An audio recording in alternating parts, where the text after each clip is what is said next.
and thank you for your presence. Makes these stories worth sharing. We'd love to hear which part of the world you are joining us from. Let us know now in the comment. Let's dive into today's story, Chapter 1. The Last Normal Day. The morning sun painted the Virginia estate in gold, the kind of scene that belonged in a lifestyle magazine. Except nothing about this day was normal. Griffin Hale stood still in the kitchen doorway, coffee steaming in his hand, watching Delaney move across the room. Her silk robe flowed like a curtain of lies. She smiled at him the way someone smiles at a stranger on a train, polite, distant, automatic. That smile used to mean something. Now, it was just choreography. Big day, she asked, tapping through her phone with painted nails. Griffin nodded. Board briefing at 11. Good luck, she said, not looking up. A notification popped on her phone. He caught a glimpse. Hunter, for missed calls. Hunter Keene, the family's legal advisor. Griffin's stomach clenched, but his face did not change. He had suspected something for weeks. Late-night whispers, random meetings in town, sudden concerns about money. But it was the absence of intimacy, not sex, that told the truth. The little touches, the shared jokes, the glances, gone. He had built Hale's secure tech from the ground up, bled for it, only to be invited into Radcliffe Systems when Delaney's father, the retired Marine Colonel Hank Maddox, deemed him worthy of marrying his only daughter. That morning, Griffin received an anonymous email from a burner account. No subject, no message, just a single attachment. He opened it. A screenshot, Delaney in a car. Passenger seat. Hunter beside her. Their hands entangled. Timestamped. Last Thursday. Same night, she said she had a late charity meeting. He felt the air leave his chest, but he did not blink. Another ping. A second photo. This time, in a hotel hallway. Hunter pressing Delaney against the wall. Her eyes were closed. Lips parted. Dress half off her shoulder. The phone in Griffin's hand vibrated. You're fired. The subject line of an incoming email. From Hank Maddox's executive account. His mind froze, locked on the title. Fired? Before the board meeting? Then, his phone lit up again. Another. Then another. Messages from vendors, lawyers, staff. One message. 49, 23, 48, 99 plus. Griffin looked up at Delaney. She was still smiling. But now he knew why. What happens when the man they underestimated turns out to be the storm? Before we move ahead, I just want to say, your support truly means everything. We're building something special here, and our next big goal is reaching 10,000 incredible subscribers. If you're feeling the emotions in these stories, imagine what's still to come. Subscribe now, be part of this amazing journey, and let's keep growing together. Your one click can make a real difference. Let's continue the story. The estate security system was quiet, too quiet. Griffin sat in the den with the drapes drawn, lights low, laptop open on his knees. Multiple feeds loaded. GPS logs. ATM withdrawals. Phone metadata. He was not just looking anymore, he was collecting. Confirming. Delaney's phone had visited the Carlington Hotel 3 times in the last week. She had said she was going to the wellness spa. The logs said otherwise. He traced her route. Her car's GPS took her south. She parked in underground level 3. Same lot Hunter Keene used regularly. Griffin had camera stills from the nearby traffic cams to prove it. The dots connected, one by one. Her late meetings. Hunter's unexplained absences. The sudden drop in company stock. Hank's shifting attitude toward Griffin. All pieces of the same jagged puzzle.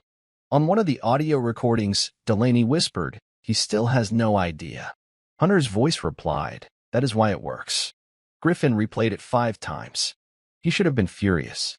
But instead, he felt steel harden in his spine. The kind of calm that came before combat.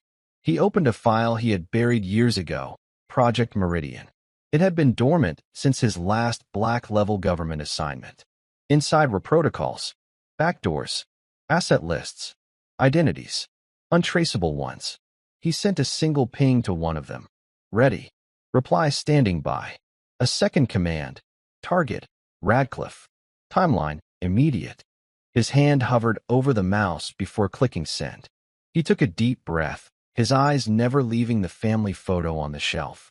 Delaney, Parker, Wren, him. The lies were carved into every pixel now. Downstairs, the sound of Wren laughing echoed faintly. It cut through him like a blade. He closed the laptop. They wanted war. Then they would get it. It started like a pocket dial. Griffin was reviewing client contract drafts when his phone rang, Delaney's number. He answered instinctively. Delaney? No response. Instead, the sound of soft murmurs filled his ear. He nearly hung up, assuming it was accidental until he heard Hunter's voice. After the merger, he will be out. Hank's already preparing the new contract. Delaney, you really think you won't fight back? Hunter, please. He is domesticated now. He doesn't even know he is being replaced. Griffin's knuckles went white around the phone. A chair scraped. Then Delaney again, closer this time. I almost feel bad. He used to be so sharp. He is still sharp, Hunter replied. Just not watching the right people. Click. End of call. Griffin stared at the phone screen. The silence in the room throbbed. He walked to the kitchen. His steps were slow, heavy. Each footfall echoed in his chest. Delaney came in moments later, hair damp from a shower, smelling of mint and betrayal. You okay? She asked, tying her robe. Just got off a call, he replied. Work stuff. She leaned up and kissed his cheek. Let me know if you need anything. He watched her walk away. She did not know he had heard everything. And he would not tell her, not yet. He looked down at the phone still in his hand. In his world, surveillance had a code. Do not act until all angles are confirmed. He had just confirmed everything. Now, he would begin the takedown. And this time, it would not be quiet. The Radcliffe Systems building looked like a fortress.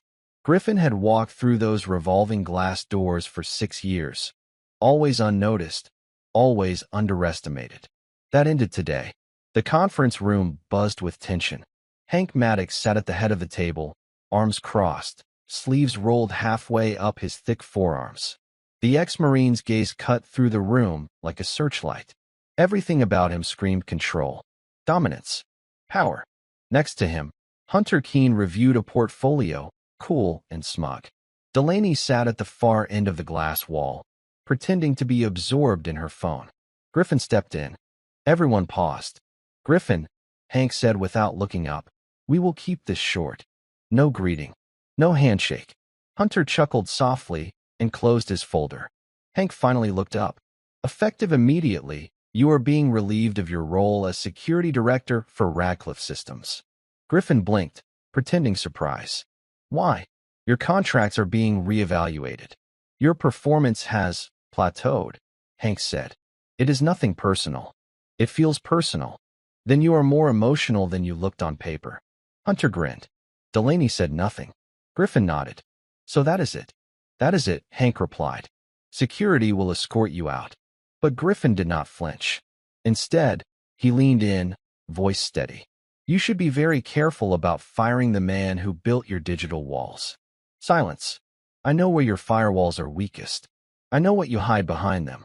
I know every contract, every backdoor, every off-the-books payment. Every offshore route you think is untraceable. Hank's jaw flexed. Griffin looked at Delaney. And I know where she was last Thursday. Hunter's face twitched, just for a second. Griffin picked up his briefcase. You want me gone? Fine. But when the lights go out, and your phones start ringing like hellfire, remember, you opened the door. Then, without a word more, he walked out. No one followed. Because somewhere deep down, even Hank Maddox knew. He had just pulled the pin. That night, the dining table looked picture-perfect. Candles flickered. A roast rested between imported wine and polished plates. Delaney carved her bite with precision, like nothing in the world had changed. Wren's science project got picked for state regionals, she said, like that was the headline of the day. Griffin sipped his wine and nodded. That is great. Parker, head down in his phone, muttered something about car keys and group study. Wren smiled. Dad, are you okay? Griffin smiled back, but his eyes lingered on Delaney. Of course, I am okay. She looked up, just enough to measure him. I heard about work, she said. Word spreads fast. Dad called me. Said you were escorted out. Griffin chuckled lightly. That was polite of him. He is concerned. This merger is delicate. There is no merger. That is just the excuse. The table went quiet. Delaney cut another bite of roast. You always overthink things, Griffin. He leaned back, calmly. And you always think lies look better with candlelight. Parker shifted in his chair. What does that mean? It means, Griffin said, his voice even, that some people pretend to be family. Others actually protect it. Delaney set her fork down, slow and precise. I do not know what you are implying, but you do know. The plate steamed. The air cracked with silence. Griffin stood. I will be in my office. Parker, you may take the car, but pick up your sister at 9. I have a math session at, pick her up. Parker looked at Delaney for backup. She said nothing. Griffin walked out without another word. Delaney exhaled. Not relief. Not guilt. Just containment. But from the hallway, Griffin heard her whisper something. To herself. Or maybe to no one. He is still watching. Yes, Delaney. He was watching everything. At exactly 2:47 a.m., Griffin entered the underground storage vault beneath an anonymous data center in Arlington. Only 3 people in the country knew the facility existed. 2 of them were dead. He placed his palm on the biometric reader. The door hissed open. Inside, 2 fireproof containers, 1 black briefcase, and a high-end custom terminal. This was not a storage unit. This was a war room. He activated the system. Layers of encrypted logs spun to life on screen, files dating back 10 years. One by one, he started matching signatures. Shell corporations tied to Radcliffe systems. Payments rerouted through dummy firms. Blackmail data on defense procurement officials. And most damning, Hunter Keene's hidden investments in foreign cyber firms flagged for espionage. Griffin's eyes stayed locked on the feed. His pulse stayed calm. In the top drawer of the black case, he pulled out a folder. Inside, photos. Receipts. Locations. One page had Delaney's name circled. Beneath it, timestamps matching Griffin's own calendar, time she claimed to be with him, but was clearly not. Griffin loaded everything into a digital package marked Phoenix and uploaded it to 3 secure servers. 1 domestic, 2 international. If anything happened to him, they would trigger automatic delivery to law enforcement and media. The final step, contacting Mara. He opened a private comm line. A woman's voice answered. I wondered when I would hear from you again. I need extraction teams. Digital forensics. Quiet sweeps of Radcliffe servers. Everything. Confirmation. Operation Truth. Full engagement. No delay. Pause. Then, understood. Welcome back, Shaw.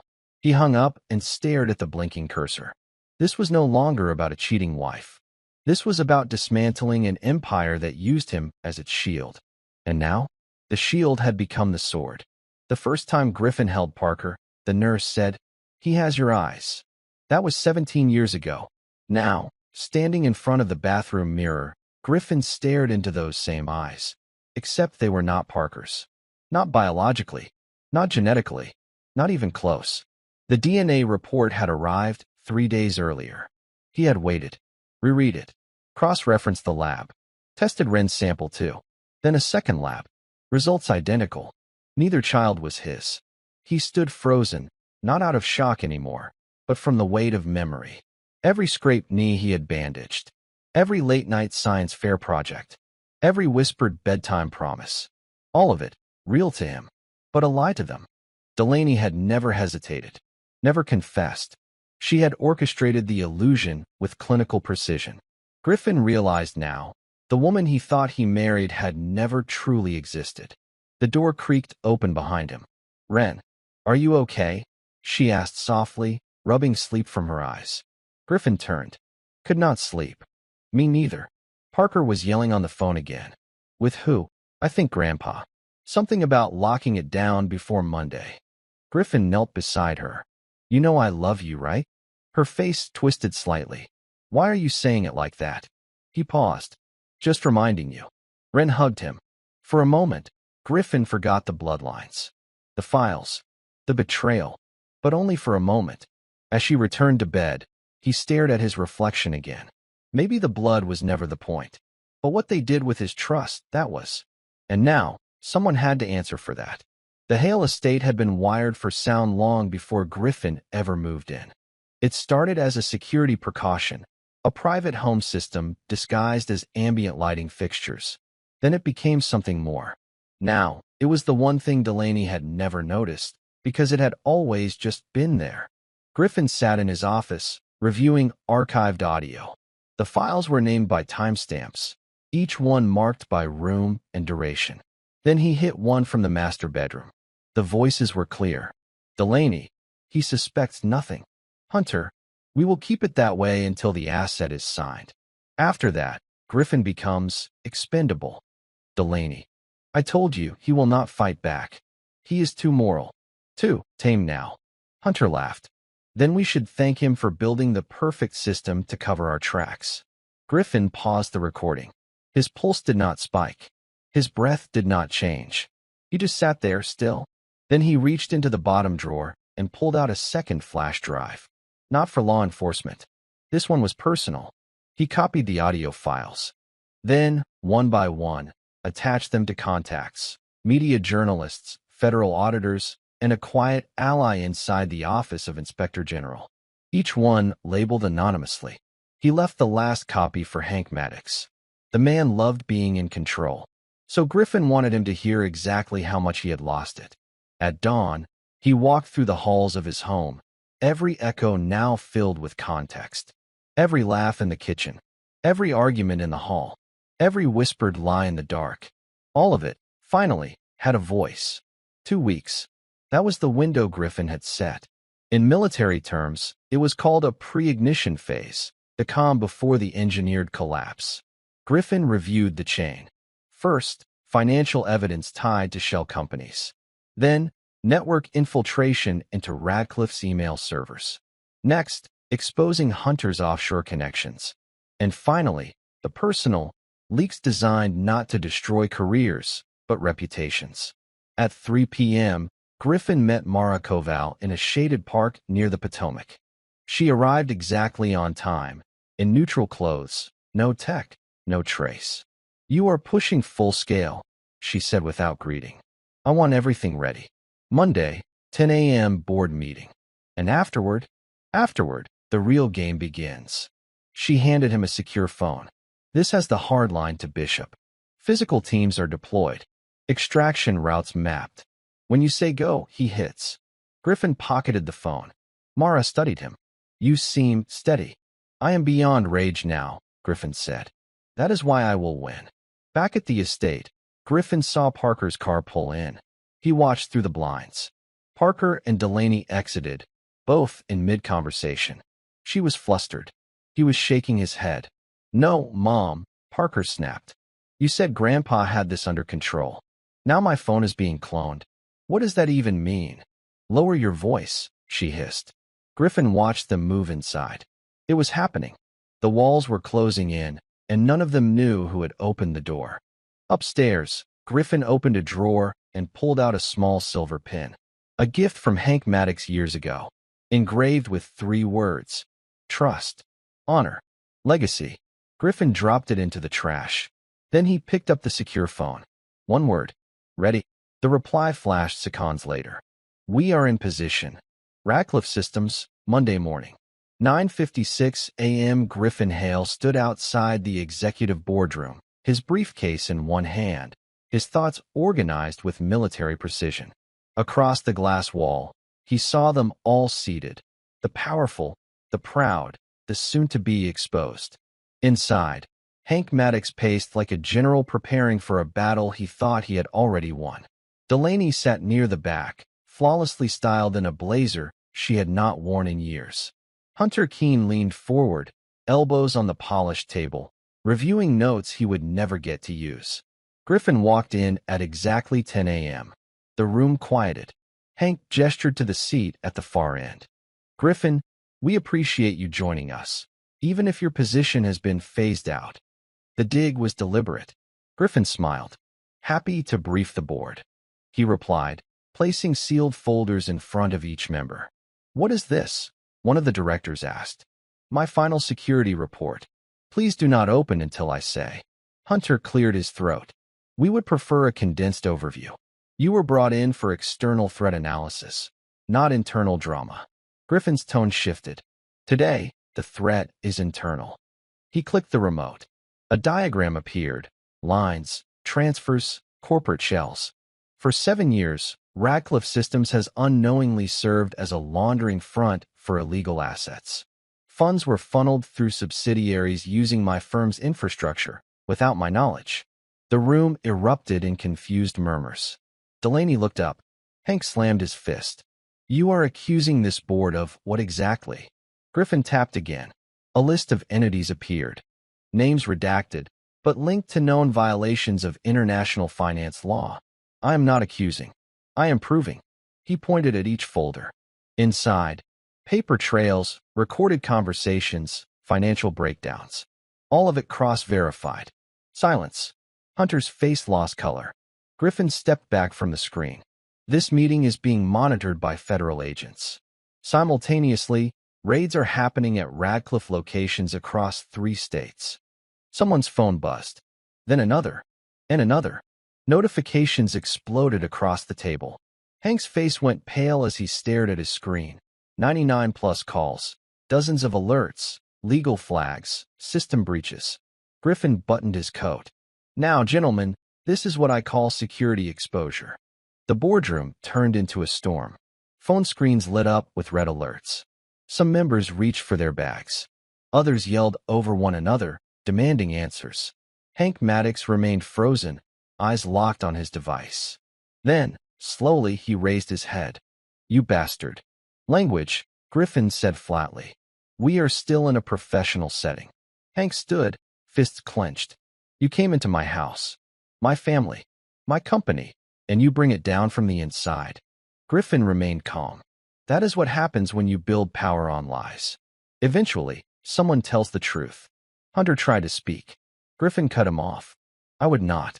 Your private accounts in Belize were the easiest to trace. You hacked I secured what belonged to my company. Delaney stood now, visibly rattled. Griffin, this is insane. You are burning everything down. For what? Some wounded pride. Griffin turned to her slowly. For justice. She scoffed, but her hands shook. You are finished. I will ruin you. You already tried. Griffin walked toward the doors. You made a mistake, Delaney. You all did. You thought I had changed. That I had softened. That I would never fight back. He paused at the exit. But I never forgot how to finish a mission. As he stepped into the hallway, a federal agent nodded and entered behind him. More agents followed. Mara Koval waited near the elevator, tablet in hand. All systems compromised as requested, she reported. Legal servers, banking nodes, media drops, live in 90 seconds. And the children? Contained. Parker is at his girlfriend's house. Wren is with Miranda, her aunt. Safe. Griffin nodded. Let them watch this from a distance. The elevators opened. Mara smiled slightly. You do not seem satisfied. Satisfaction is not the goal, Griffin said. Balance is. And with that, they left chaos behind. 6 hours later, the story had hit every major network. Radcliffe Systems under federal investigation. Corporate fraud ring exposed in massive data leak. Whistleblower inside the house. Cyber director goes rogue, or hero. Griffin watched it unfold from a private suite in downtown D.C. The windows were tinted. The room, untraceable. His tablet glowed with news feeds and internal comms. Mara updated from across the room. They have frozen 23 Radcliffe-related accounts. That includes foundations, subsidiaries, and, yes, Delaney's personal luxury trust. And Hank, still detained, denied bail. Griffin leaned forward, watching a replay of the boardroom outburst, recorded from a hidden camera inside his lapel. The footage paused on Delaney's face, contorted in rage. He closed the tablet. There is more, Mara added. Hunter Keene's files reveal he was working with foreign intelligence contacts. This could escalate to national security charges. Let it. And the children? Griffin took a long breath. Monitor, but do not interfere. Even Parker? Griffin hesitated. Especially Parker. He stood and crossed to the window. The Radcliffe Tower was visible in the distance. Once a monument to power, now just another crime scene. Do you think they know? Mara asked softly. That this is only the beginning? They will, Griffin replied. Because revenge was never the end. It was the door. And now, Griffin Hale was stepping through it, into something far bigger. Something permanent. The news spread faster than wildfire. At Greenridge Academy, Parker Hale's phone would not stop buzzing. Students stared as he walked through the courtyard, his name already whispered in every corner. Radcliffe's collapse had reached campus before he could even check into class. He ducked behind the science building, pulled out his phone, and checked the messages. Yo, bro, your family's cooked? Federal agents? Like, for real? Is that your mom in that video? He gritted his teeth, dialing his grandfather's number again. Voicemail. Again. He texted his mother. I need to talk to you. Urgent. Nothing. His breathing turned shallow. Sweat beaded on his brow. He could feel the weight of the legacy he had always leaned on now turning into a collapsing roof. Meanwhile, at her Aunt Miranda's home, Wren sat on the carpet, knees tucked in, watching the news coverage on mute. Griffin had not called, had not messaged. She did not know if he was okay. Miranda entered the room holding a tray of cocoa. Still nothing. No, Wren whispered. They keep saying whistleblower. That was him, right? Miranda hesitated. He did what he had to. Maybe what no one else could. Wren looked down. I never wanted to hurt him. I know. Do you think he hates us? Miranda knelt beside her. No, sweetie. I think he is protecting you the only way he can now. Wren nodded, but her eyes stayed fixed on the screen. Not because of the headlines, but because of the silence between them all. For years, they had called him Dad. Now, they would have to choose what that word really meant. Griffin did not leave the safe house for 2 days. Mara kept the windows blocked, the devices on scramble, and the security team rotating in 6-hour shifts. Outside, the world turned into a circus. Pundits speculated. Former Radcliffe board members gave half-hearted statements. Lawyers scrambled to push counter-narratives. But the digital evidence Griffin had dropped was airtight. Everything was time-stamped, verified, and layered across multiple third-party drops. Even those who wanted to twist the story could not rewrite the facts. One viral clip dominated the news cycle. A short audio excerpt, recorded months ago, Delaney's voice. He is a good man. Too good. That is what makes it easy. By day 3, she had become a symbol, not of power, but of betrayal. Griffin stood near the window, arms folded, watching the muted screen. Mara sat on the couch, scanning logs. Keene's lawyers tried to file for immunity, she said. The DOJ laughed them out of the room. And Delaney? She has gone quiet. She is not responding to reporters or associates. She tried to call one of your contacts. Who? Lydia Chambers. Your old friend. Griffin turned his gaze to the screen again. Then she really is desperate. Mara leaned forward. You do know that most of the world thinks you are a hero now. I am not interested in being a hero. She tilted her head. Then what are you interested in?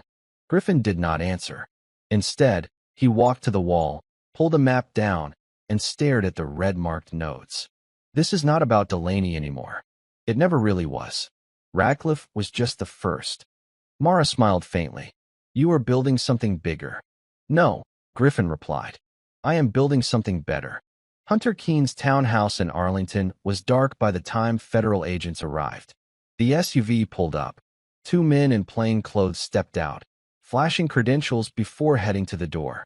Inside, Hunter was already packing. Files, drives, 2 burner phones, a Glock. He had been watching the media, watching Griffin, watching his empire turn to ash. He never thought Griffin had it in him. The man used to flinch at boardroom politics. And now? He had dismantled 3 decades of operations in 72 hours. Hunter zipped his bag and moved toward the back entrance. He never made it. A figure stepped out from the shadows. Griffin. He did not speak. Hunter froze. You are insane. No, Griffin replied. I am prepared. You just nuked your own life. I rebuilt it. Hunter laughed. You cannot hide forever. I am not hiding. I am choosing who sees me next. Hunter reached slowly toward the inside of his coat. Griffin raised his hand. Try it. A light blinked behind him. Two more shadows emerged, agents. You are already done, Griffin said calmly. You just do not know it yet. Hunter's shoulders slumped. So what now? You gonna gloat? No. I am going to walk out of here. You, on the other hand, are going to enjoy your final public appearance, in chains. He turned and exited, not waiting for the cuffs to snap behind him. Outside, the air was cold and clean. Griffin looked up at the stars. For once, they did not feel so far out of reach. Griffin returned to the estate, not to live in it, but to dismantle it. He stood in the main hallway as movers, hired under sealed contracts, boxed up the remnants of a life that no longer belonged to him. The house smelled the same, citrus from Delaney's candles, pine from the staircase polish, coffee from the kitchen. But all of it felt like walking through a film set where the actors had vanished. He paused near the framed photos. Parker's graduation, Ren's 10th birthday, family vacations, smiles frozen in time. He reached for one of the frames, Delaney holding Ren on the Ferris wheel at Myrtle Beach. He remembered the day perfectly. Delaney had insisted on that photo. She had worn a white sundress, eyes shining. She had told him, I want to remember this day forever. He wondered if she still remembered it now, or if it was just another scene in her performance. Sir, one of the contractors called out. Griffin turned. Box everything with the Radcliffe crest separately. Deliver it to the U.S. Attorney's office. Yes, sir. He moved to the study, his former sanctuary, the place he had designed for strategy, solitude, and safety. Now, it was just another room filled with echoes. He opened the hidden drawer under the desk and pulled out a small leather-bound journal, the one Delaney used to keep in the first year of their marriage. He flipped through pages of handwritten promises, notes about the future, even baby name ideas. Each one stung like paper cuts to the soul. He closed the journal. The house was beautiful, but it had been built on lies, and it was time to burn the blueprint. Griffin watched from afar as Radcliffe Systems began to eat itself alive. It started with a press statement, one that reeked of panic. A third-party cyber breach, they claimed. Temporary. Under control. But the damage was already viral. Former executives turned on one another within hours. Board members leaked messages. Legal memos contradicted the press briefings. Half-truths collided on national television. Every time someone tried to rewrite the story, the hard evidence Griffin had released corrected the record with brutal clarity. Inside a D.C. federal office, Hank Maddox sat in an interrogation room. Across from him, two agents flipped through the file labeled Operation Trident. Hank said nothing. His lawyer tried to interrupt. The agents pressed play on an audio clip. Hunter's voice. We will use Griffin. He is already inside the system. Let him carry the risk. Hank, he will never know. The fool thinks I gave him a seat at the table. Silence. Then came the next recording, Griffin's voice warning the board. The moment, everything flipped. Hank's fingers twitched. The lead agent leaned in. You will not be the general of this war anymore, Colonel. You are going to be the first casualty. Meanwhile, Hunter Keene was on the move between holding rooms, one for his financial crimes, another for pending national security charges. His lawyers scrambled, but no one wanted to touch him now. Even Delaney tried calling in favors, but doors that used to open at her voice now locked behind her. One by one, they began to realize Griffin Hale was not just exposing them. He was replacing them as the architect of a new kind of power. And no one knew who his allies were anymore. The cabin sat deep in Vermont woods, unreachable by anything but a private four-wheel and a memory of the old dirt path. Griffin stood near the porch, a heavy box in his hands. Inside were USB drives, hard documents, recordings, everything he had not yet released. He set it on the stone slab near the fireplace and took a match from his coat. One strike. Flame caught. He watched as the box lit from the inside, the papers curling black, the plastic drives melting, the past erasing itself in waves of smoke. Mara arrived minutes later. You could have archived that, she said, nodding toward the fire. I could have, Griffin replied. She stepped beside him. But some things deserve to vanish. Exactly. They stood in silence for a long time, watching the fire eat the evidence. The final copies. the last personal pieces that tied him emotionally to what had been done to him. This was never just revenge, Mara said. No, it was a realignment. What now? He turned to face her. We go global. You sure? I am more than sure. There are more Radcliffes out there. More masks. More wolves dressed as family. Mara handed him a folder. Then you are going to want to see this. A private banking ring in Switzerland. Same structure. Same shell patterns. Different names. Griffin took the file, opened it, and smiled for the first time in days. This time we hit first. They left the fire behind, still burning. Not out of anger anymore, but as a reminder, what was built from ashes could become something far more dangerous than vengeance. It could become justice. Delaney Radcliffe had never felt powerless. Until now. Her penthouse apartment, once filled with polished furniture and fresh flowers, now smelled of stressed sweat, spilled wine, and the death of reputation. She had not slept in 2 days. The curtains stayed drawn. The phone stayed silent, except for the buzz of missed calls and closed bank account notifications. Then came the knock. 3 firm taps. Delaney opened the door slowly. No one was there. But on the floor sat a square black box, sealed, unmarked. She hesitated, looked both ways, then picked it up and placed it on the kitchen counter. Inside, a USB drive and a printed note. No more lies. Watch everything. She plugged it into her laptop, hands trembling. A video opened. Static at first, then grainy footage of her own bedroom. She gasped. Her voice. Hunter's voice. Conversations. Strategies. Kisses. Secrets. Then a second file. Hunter, alone in his office, laughing on the phone. Griffin?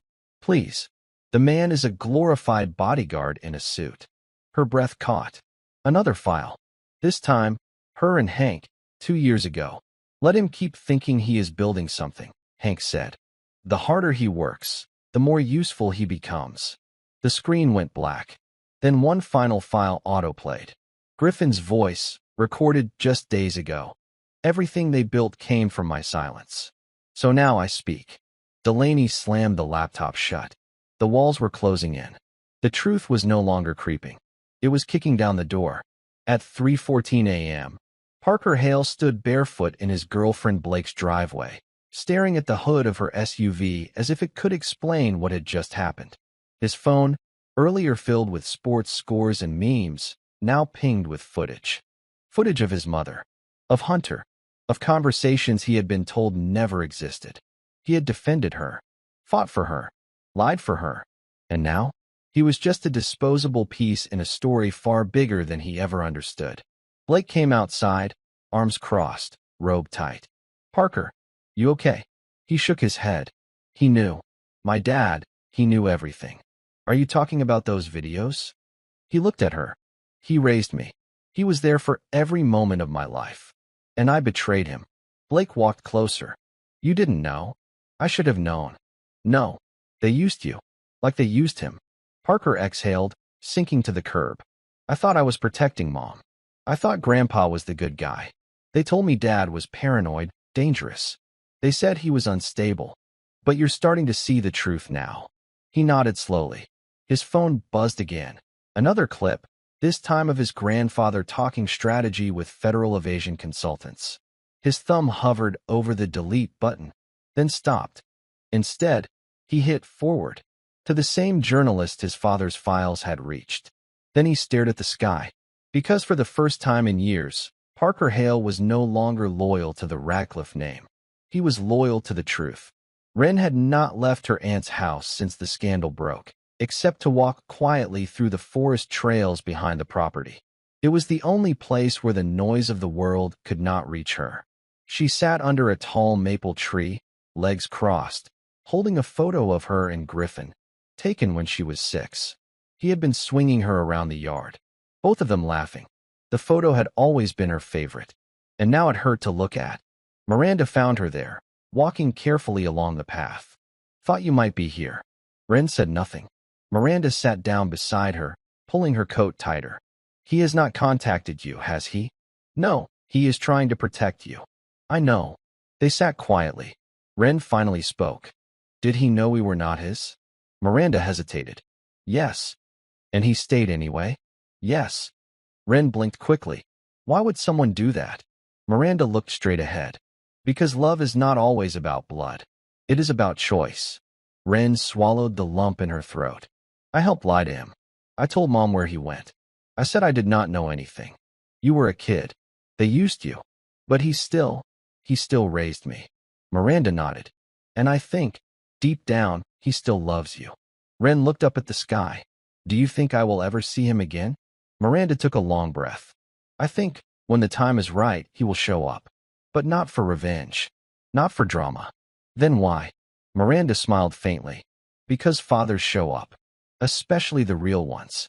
Ren wiped her eyes and whispered something the wind almost carried away.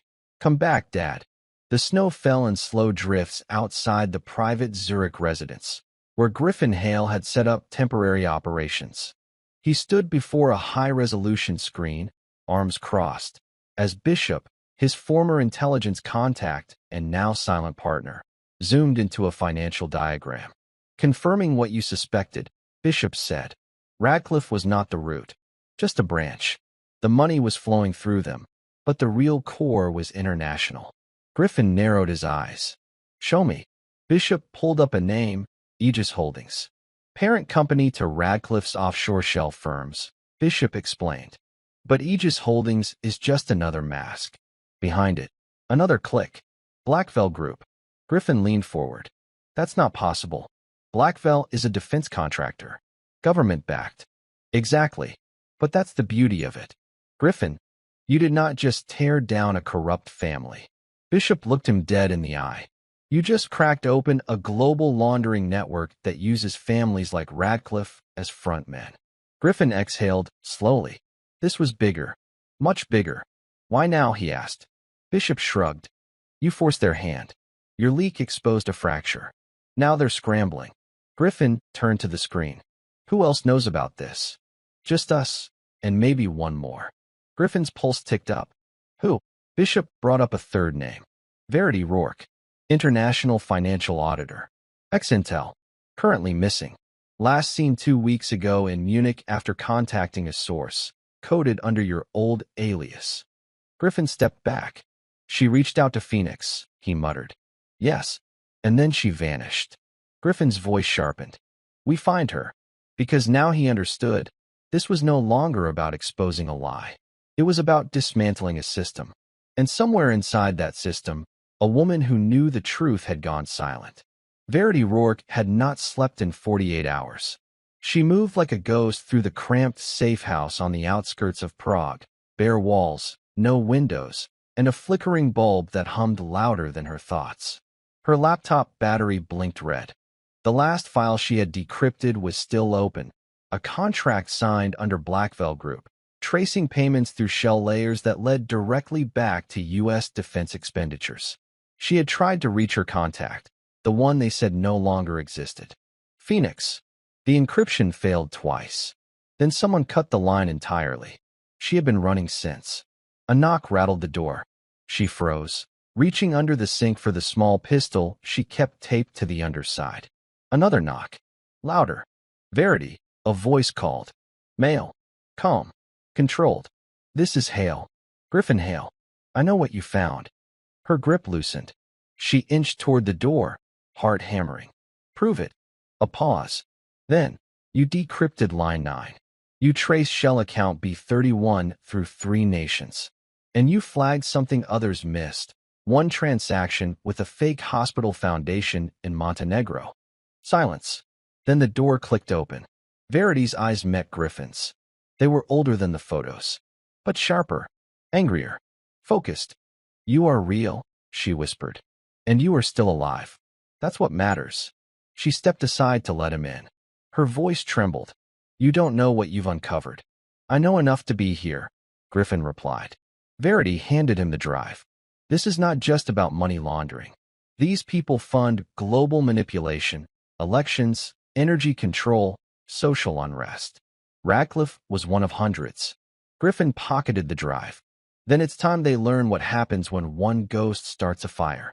Outside, Bishop monitored the street from the vehicle. Package secured, Griffin reported. Extraction Route C. Because the game had changed, and Griffin Hale was going global. Delaney sat alone in a hotel suite in Manhattan. Her face was pale, lips dry, eyes red from lack of sleep. The world had not just turned on her. It had forgotten her. The calls had stopped. The accounts were closed. The legacy she once wore like a crown now hung around her neck like iron. And then her phone rang.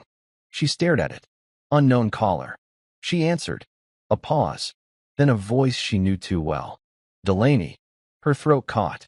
Griffin. Another pause. I told you this would all collapse. I know. You laughed when I said I could bring it down. I was wrong. He said nothing. Tears slid down her face. You were not supposed to do this, she whispered. You were supposed to walk away. Like you always did. I did walk away, Griffin said quietly. And then you pushed me off the cliff. Delaney wiped her eyes. Is this call just to gloat? No. I need you to listen. This was never just about us. You were a piece of something bigger. She blinked. What are you talking about? You thought you married a man who knew security. I did. No, Griffin corrected. You married a man trained to dismantle empires. And now I am using every ounce of that training to finish something I should have seen coming years ago. She swallowed. Are the children safe? They're being protected. Her voice cracked. Will I ever see them again?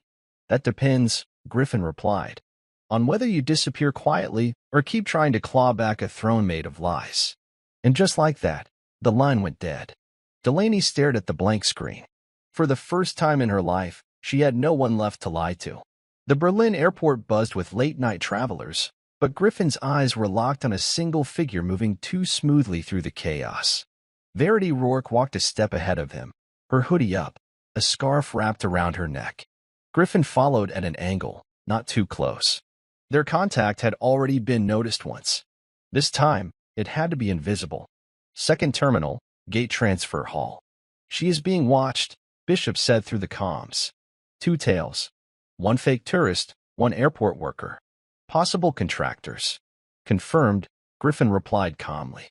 He veered off and ducked into a service corridor, accessing a utility panel. With 3 swift keystrokes, the arrival board in that section blinked, rerouting foot traffic. Confusion rippled through the crowd. Verity picked up on it instantly. She turned into the security lane, now nearly empty, and moved through a staff-only door. By the time her pursuers corrected course, Griffin had already intercepted her in the maintenance stairwell. They are behind us, she said. They will not make it past the next level. He handed her a phone. New encryption. Use only once. Destroy after. They pushed through a maintenance access door and emerged onto the tarmac behind an idling jet.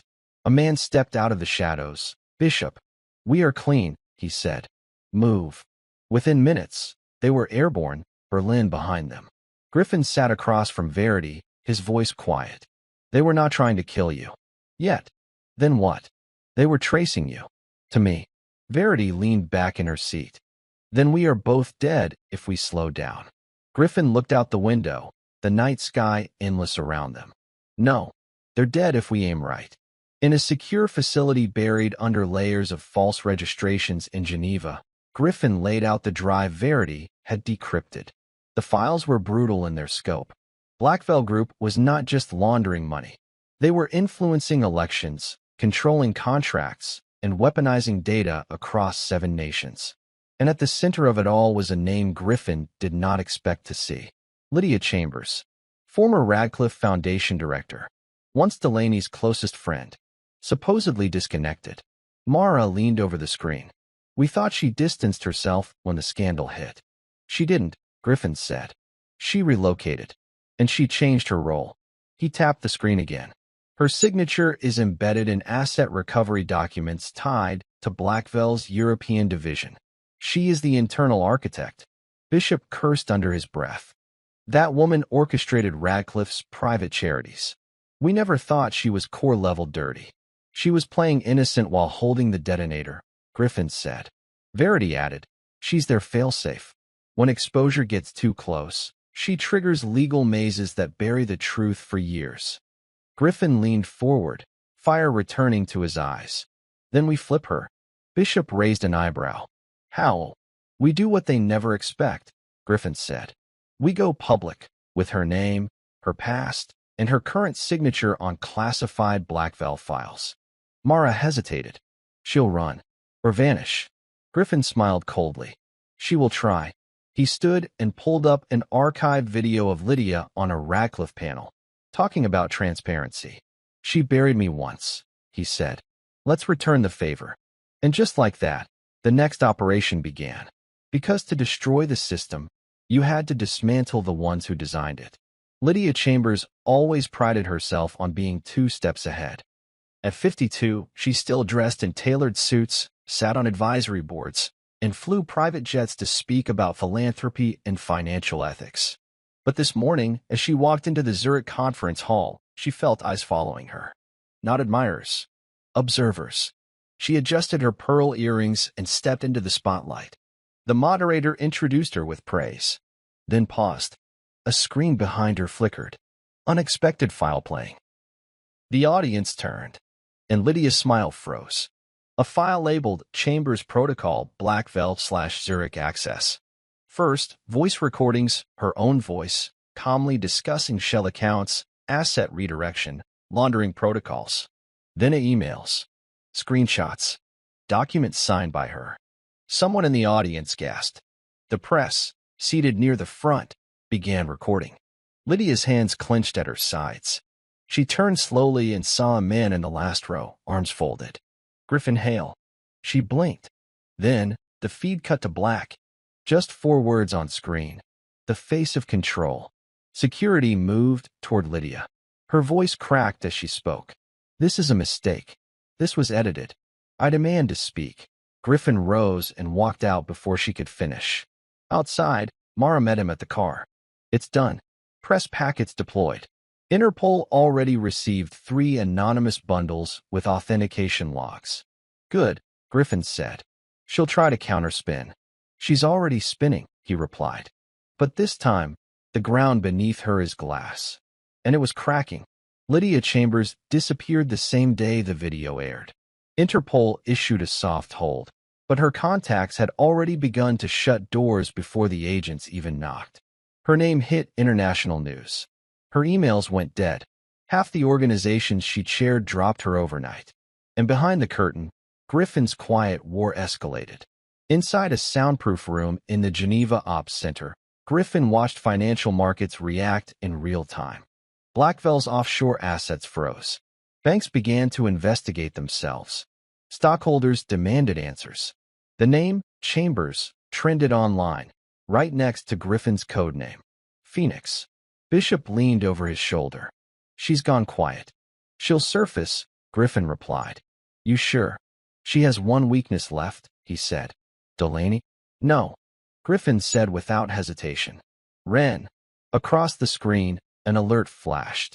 A transfer of funds from an untouched account in Luxembourg, initiated through an IP address linked to Chambers' private escape route. She's moving, Mara confirmed. Where? Southern France. Small private island. One known access point. Guarded. Griffin stood. Prep the jet. Bishop turned. You're going in personally? Yes. Mara blinked. Why now? Because I do not want her captured, Griffin said flatly. I want her to look me in the eye when her world falls. The helicopter dropped low, kicking up waves as it approached the shoreline of Aldior-Lane, a forgotten dot on the southern coast of France. From above, Lydia's estate looked peaceful. Solar panels, stone courtyards, a glass library that glowed in the moonlight. But peace was an illusion. Griffin moved quietly through the trees, Bishop flanking him with a silenced weapon, eyes scanning. Inside, Lydia poured a drink in her study, half shaking, half pretending she still had control. She knew he was coming. She just didn't know how soon. Then the power cut. The house fell black. And she heard it. The slow, unmistakable sound of footsteps. Griffin entered the study, unarmed. His eyes met hers. You ruined everything, she hissed. No, he said. You built everything on rot. I just turned the lights on. You think this ends with me? She laughed, bitterness thick in her voice. You have no idea who you're provoking. I know exactly who they are, Griffin replied. And I want them to see what happens when one of their architects falls. You won't kill me. No, Griffin said, placing a single flash drive on the table. But you will sign this confession. You will send it, and then you will disappear. Lydia's voice shook. Why would I do that? Because if you don't, Griffin said, stepping closer, I will release something much worse. She stared at him. What could be worse than the truth? Griffin leaned in. Your daughter's name. Her blood drained. I never said I had a daughter. You said enough. And Lydia Chambers finally understood this war was no longer about profit. It was personal. Back in Washington, D.C., Delaney Hale stared at a burner phone. She hadn't used it in months. It buzzed once, then twice. Then it rang. She picked it up. No greeting, just a single voice. You put her in danger. Delaney froze. Griffin. She was connected to Chambers. That is why they kept your name out of the press, for leverage, for a future deal. Delaney's heart raced. Wren doesn't know anything. They don't care. Silence. What do you want from me? Lydia's location. Delaney scoffed. I haven't spoken to her in a year. But you know how she runs, Griffin said. You know her habits. Her fear points. Delaney's voice softened. You think I'd help you? After what you did? I'm not asking for me, he said. I'm asking for the girl you raised. The one who still calls me Dad, even when she thinks no one hears it. That cracked something. Delaney sat down. She used to go off-grid. Aldeor Lane. Coastal hideaway. It was her fallback place. I already found her there. What happens now? Depends if she listens. And if she doesn't? Griffin paused. Then I burn her legacy to ash. The line went dead. Delaney stared at the quiet phone, the weight of everything pressing into her ribs. She thought she had married a man who could be controlled. But now she realized he had just been waiting for the right time to be free. Lydia did not sleep that night. She signed the confession. She sent it. But she also set something else in motion. A dead switch tied to a list of names and files she had once considered her safety net. And just like that, 3 journalists across Europe received coded packets. The next morning, Griffin stood on the balcony of a French villa, watching the sea roll in. Mara stepped out, tablet in hand. She sent the confession. Agencies are acting. And the dead switch? Triggered. He clenched his jaw. We're ready for it, she said. We predicted she'd do this. Griffin nodded slowly. Then let them come. Bishop entered.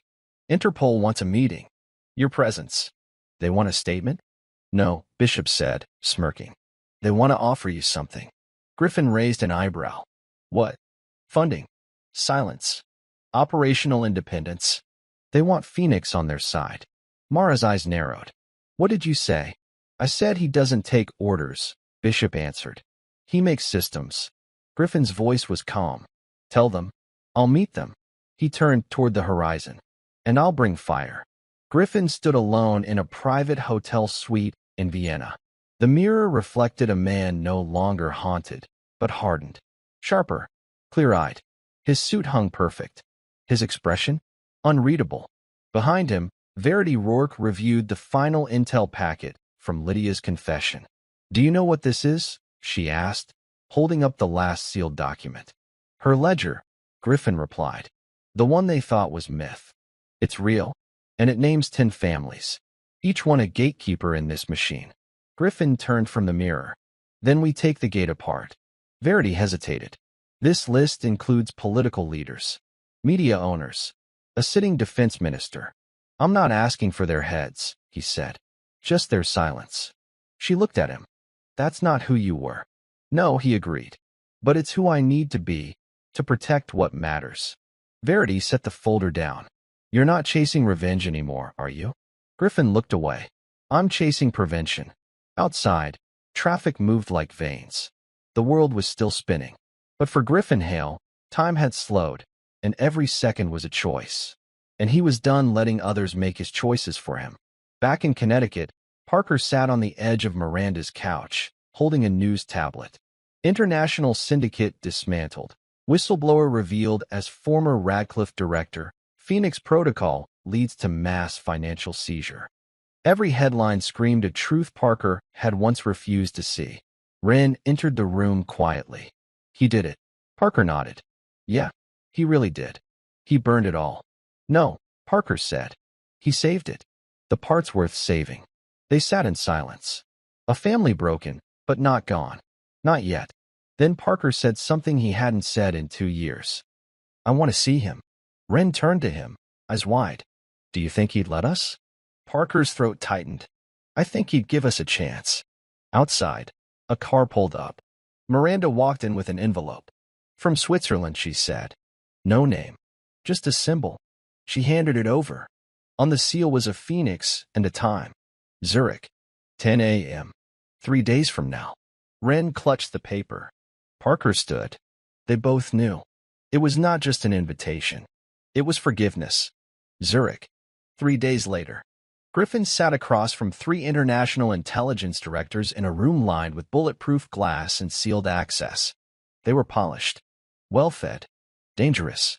You've done damage, one of them said, but also cleanup. You uncovered networks we didn't know existed, another added. You broke rules, but you also protected people. They offered it with practiced calm. Join us. Led Phoenix as a sanctioned unit. Global reach. Uncuffed hands. Griffin stared at them. He could take the offer. Operate within a structure. Be given targets, budgets, immunity. Or stay ghost. Stay fire. I appreciate the invitation, Griffin said. But Phoenix isn't for sale. One of them leaned forward. That's a mistake. No, Griffin replied. Trusting any system again would be. He stood. I don't destroy from within anymore. I dismantle from above. Then he walked out. And the directors sat, stunned, watching a man walk away from power. Because Griffin Hale already had something more powerful. Purpose. He waited by the Zurich lakefront at sunrise, just like he had written. Parker and Wren approached from across the footbridge, cautious, hesitant. He turned as they reached him. Wren broke the silence first. Hi. Griffin nodded. You came. Parker stepped forward. We should have sooner. Griffin looked between them. You were kids. They manipulated you. I know that now. Silence hung, thick with years. Wren's voice cracked. Do you still want us in your life?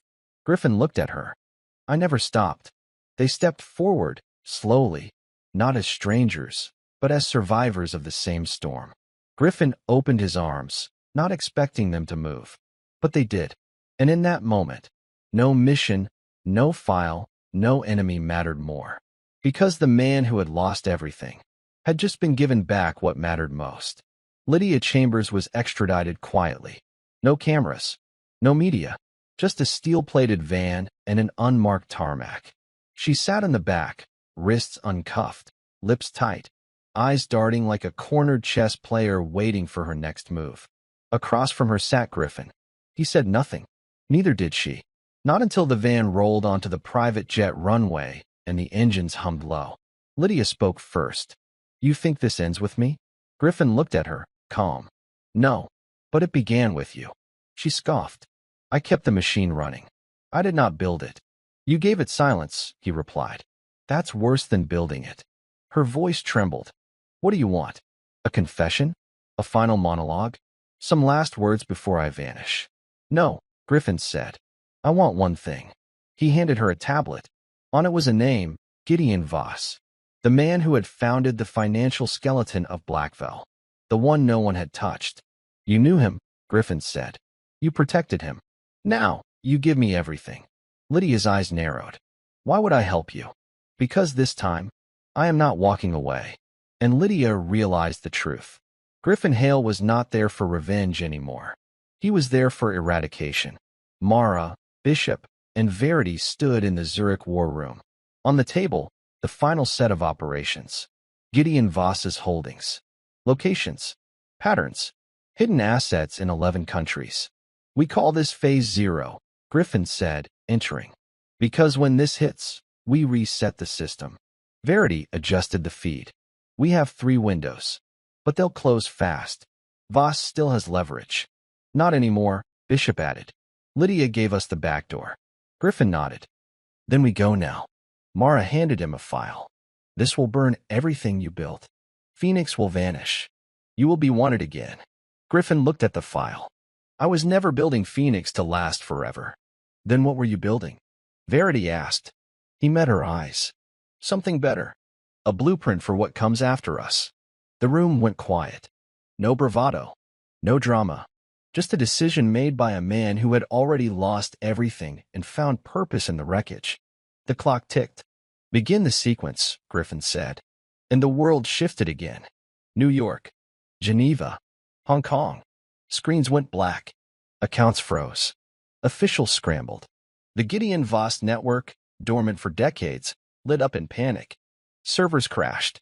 Confidential documents flooded into encrypted public archives. Every secret deal, every bought judge, every backroom vote exposed. In 1 hour, 27 financial front groups collapsed. Governments issued emergency statements. And the Blackfell name? Erased. Inside his private estate in Argentina, Gideon Voss received a ping. One word appeared on his screen. Hello. He stood up slowly, turned toward the window. A figure stood beyond the glass, staring back. No gun, just presence. Griffin Hale. He raised his phone. You know who I am. Voss nodded. I do. Then you know what this is. Yes. I am not here to kill you, Griffin said. I am here to let the world do that. And then he walked away. Because for men like Gideon Voss, death was easy. But exposure? That was eternal. The Zurich apartment was quiet when Griffin returned. No operations. No screens. Just stillness. Mara stood by the window. It's done. Any fallout? Plenty. But not yours. Not anymore. Bishop entered with a tablet. Interpol shut down Phoenix's file. The rest of the world believes it was a one-man operation. And the rest? Griffin asked. Verity smiled. The rest see a spark. Small teams are replicating it across 4 continents. You did not build a team, Griffin, you started a movement. Griffin looked out the window at the lake. Peaceful. Cold. Clean. I was never supposed to survive this, he said. But you did, Mara said softly. He turned to them. I'm done. You're sure? Bishop asked. Griffin nodded. I have children to rebuild. A name to rebuild. A life. He picked up a single envelope, unsealed it, and read the handwritten message inside. Ren's letter. 3 words written across the center. Come home, Dad. He smiled faintly. For the first time in years, Griffin Hale was not running from ghosts. He was running toward something real. The taxi slowed as it turned into the narrow road toward Ashwood, Griffin's old hometown. The place he had not seen in years. Snow dusted the ground. The houses looked smaller now, older. Less intimidating. Griffin stepped out, coat buttoned, bag in hand. He passed the same rusted mailbox, the cracked sidewalk, the overgrown hedges that once marked a life he thought he had buried. The door opened before he knocked. Ren stood in the frame. No words, just a moment of stillness. Then, without hesitation, she stepped forward and hugged him. Tight, desperate, real. Parker appeared in the doorway, arms crossed, trying not to look shaken. Griffin met his eyes. You okay? Parker nodded once. Better now. Inside, the house was warm. Smelled like cinnamon and dust. Griffin looked around, noticing the old photos still hanging, the ones Delaney had never taken down. Miranda's out getting groceries, Ren said. I should not stay long, Griffin replied. But you're here, she whispered. And for them, that was everything. They sat at the table, father, son, daughter, not as victims or survivors, but as people starting over. Parker cleared his throat. So what happens now? Griffin smiled faintly. Now we rebuild. The sun filtered through the curtains of the guest room where Griffin had spent the night. He had not planned to sleep, but exhaustion had taken him, deep and still. In the morning, he found Ren in the kitchen, making coffee. You still take it black? She asked. Griffin smiled. You remembered. Parker came in with toast. There's a basketball court a few blocks from here. Griffin looked up. You trying to beat your old man? Trying to finally see if your knees still work, Parker said. They laughed, genuinely. And for the first time in years, there was no tension between them. Just life. Quiet, human, imperfect life. Later that afternoon, Miranda returned with groceries. She looked at Griffin, arms folded. You really going to leave again? Griffin paused. That depends. On what? On whether they want me here.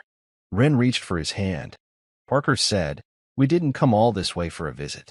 Griffin nodded slowly. "Then I'm not going anywhere." The letter arrived at Miranda's house 3 days later. No return address. Just Griffin's name in small cursive. He opened it at the kitchen table while Wren and Parker watched from the doorway. Delaney's handwriting had not changed. "Griffin, I have no justifications left. No lies that can soften what I did. You were my safest place, and I made you my shield. You destroyed what we built. But maybe that was mercy, because what we built was a cage. I've lost everything. But for what it's worth, I don't hate you. I envy you. Wren and Parker still have a father. A real one. That's something I could never fake well enough. Don't look for me. There's nothing left to rescue. Goodbye." Delaney Griffin set the letter down. No tears. No rage. Just silence. Parker asked, "Are you okay?" Griffin stood, walked to the fireplace, and dropped the letter into the flames. "Yes," he said. "I finally am." Zurich. 1 month later. Mara stood in the new Phoenix Foundation satellite office, smaller, leaner, more agile. Verity entered with a file. Requests keep coming. 27 inquiries from journalists. 6 whistleblowers asking for protection. "And Griffin?" Mara asked. "He sent word yesterday. He's not coming back." Mara looked out the window. "He doesn't have to." Because Phoenix had never been about one man. It was a fire pass forward. A method. A movement. A mirror to power. She turned to Verity. "We move in 2 days. Bangkok. New target." Verity nodded. "You think Griffin will ever come back?" Mara smiled. "He doesn't need to come back. He already won." It had been 6 weeks since Griffin Hale walked away from the battlefield. Not from weakness. From wisdom. He now lived in a quiet lakeside cabin in Vermont. No screens. No servers. No shadows behind him.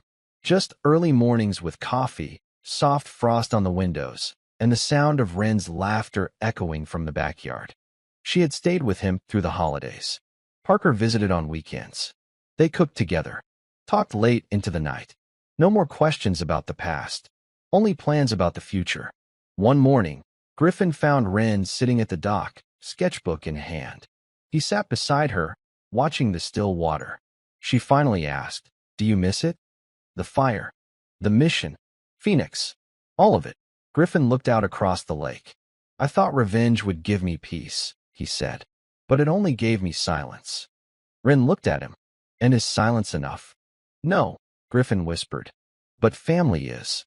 She nodded, her voice soft. "I used to think the world was built by people in boardrooms and government offices." "It's not," he said. "It's built right here. At docks. In kitchens. In moments like this." She leaned against him. "I'm glad you're home." Griffin didn't speak. He just held her close. And in that moment, the man who had been betrayed, used, framed, and broken was whole again. Because for the first time in years, he had nothing to fight. Only something to protect. It had been 6 weeks since Griffin Hale walked away from the battlefield. Not from weakness. From wisdom. He now lived in a quiet lakeside cabin in Vermont. No screens. No servers. No shadows behind him.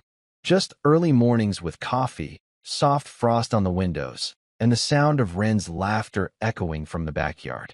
She had stayed with him through the holidays. Parker visited on weekends. They cooked together. Talked late into the night.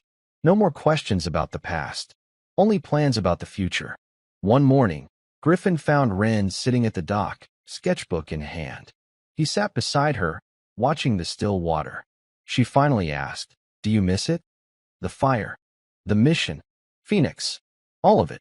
Griffin looked out across the lake. "I thought revenge would give me peace," he said. "But it only gave me silence." Wren looked at him. "And is silence enough?" "No," Griffin whispered. "But family is." She nodded, her voice soft. "I used to think the world was built by people in boardrooms and government offices." "It's not," he said. "It's built right here. At docks. In kitchens. In moments like this." She leaned against him. "I'm glad you're home." Griffin didn't speak. He just held her close. And in that moment, the man who had been betrayed, used, framed, and broken was whole again. because for the first time in years, he had nothing to fight, only something to protect. Zurich, 6,000 miles away, a young journalist opened a plain envelope. Inside, a flash drive. A single message. This is where it begins again. Phoenix elsewhere. In a war room in Bangkok, Mara and Verity moved silently through a new operation file. No codename, no public credit, just results.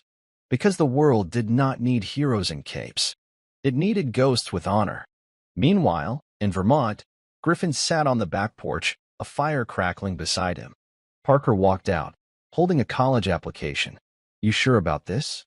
Parker asked. Griffin smiled. "You're not applying to be me. You're applying to be better." Parker hesitated, then grinned. "You going to be okay without the chaos?" Griffin looked at the trees, the silence, the peace. "I spent years burning everything down," he said. "Now, I want to build something that never needs fire again." Parker nodded, then paused. "You ever think about what it cost?" Griffin stood, walked toward the fire, and dropped one last object into the flames, the last encrypted drive. "Yeah," he said, "it cost everything, but it gave me back the only things worth saving. Father, son, daughter, standing in the glow of a fire not made of rage, but of renewal." As the wind carried embers into the sky, Griffin whispered one final vow. "Never again," and the screen fades to black. But before you go, what did you feel watching Griffin's journey? Was it justice? Was it healing? Or something deeper? Let me know in the comments and tell me, where in the world are you watching from? I would love to know. If this story moved you, like the video, subscribe to the channel, and turn on notifications so you don't miss the next thriller or epic revenge story coming your way. Until then, take care. Stay sharp. And remember, even from ashes, something stronger can rise. We'll meet again in the next fire. The end.